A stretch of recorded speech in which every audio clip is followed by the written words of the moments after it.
Things are actually going quite well, in my personal opinion. We've been able to kind of reconstruct the class and completely make it different from just the daily announcements, which it once was. What makes the class harder, I think, is communication. So if you're working with someone or a group of people, you kind of have to use, FaceTime and Snapchat and text messages to communicate. When we're in school, you can just talk to that person and work on a project together. It's hard to work on a video project together when you're in separate houses. Most people don't have the software needed for the class, so they don't have editing apps or Photoshop.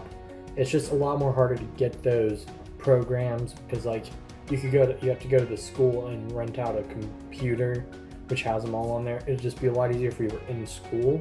But being virtual and folks not seeing the day-to-day or the day-to-day basically changing quite a bit, we no longer are producing the morning announcements or the daily announcements, I'll say. And that's something that Mr. Deal and Mr. Mott have taken up.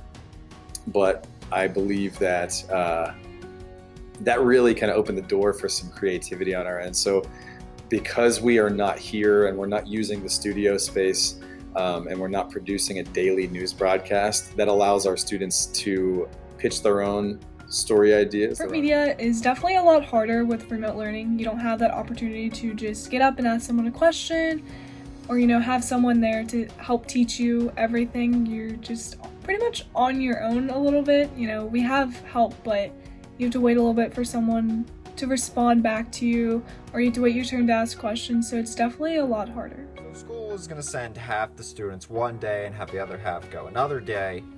I think the teachers and the students could handle it, but I'm not convinced that it would be safe for everyone. But virtual learning is very virtual. You don't get to see these people. You get to work with them virtually, and that's very different than what we're used to. But it also allows us to have time to get to be very flexible with our time. I get to meet with my staff as much as possible. I'm not just restrained to the time of school. I get to really meet with them and really get to work with them in a way I haven't before. For Print Media Workshop, to me, the most difficult aspect to going online was the fact that we did not have the opportunity to get together in person and make those connections. There's so much to be said about building a team whenever that team works so closely together so often and for so long to accomplish a common goal, that you can do your best with the virtual setup.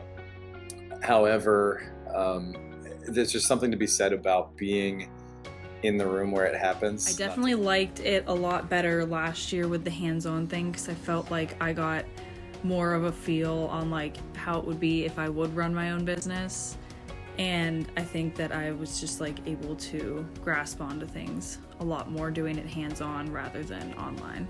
I'm not a big fan of it. I am more of a hands-on person. I would rather be at school, seeing friends, being able to sit in the classroom. And so if I have any questions for the teacher, they're right there, and I won't have to wait for an email. So the change that I've made so far is that they are submitting a first draft, we're talking about it, and then submitting a second draft. So that seems to be working so far. Well, for the woodworking projects, since most of the stuff is done with the hands-on building, Mr. Badamo has planned to have us come and pick up the materials from him. He'll just make us a little care package for whatever we need to make our project, and then he's done a survey to figure out what tools we have here, and if we have the correct tools, he'll just let us go. But then if we don't, he'll provide some for us so we can actually get the projects done. We're just doing small projects, and if we need to build something, we can pick wood up at the school, or if we don't have a tool that we need, we can pick that up. Completing online assignments such as wood classifications and stuff like that. And I'm following up with videos on demonstrations on the tools and trying to give them a little bit of a look of how things are run in my course.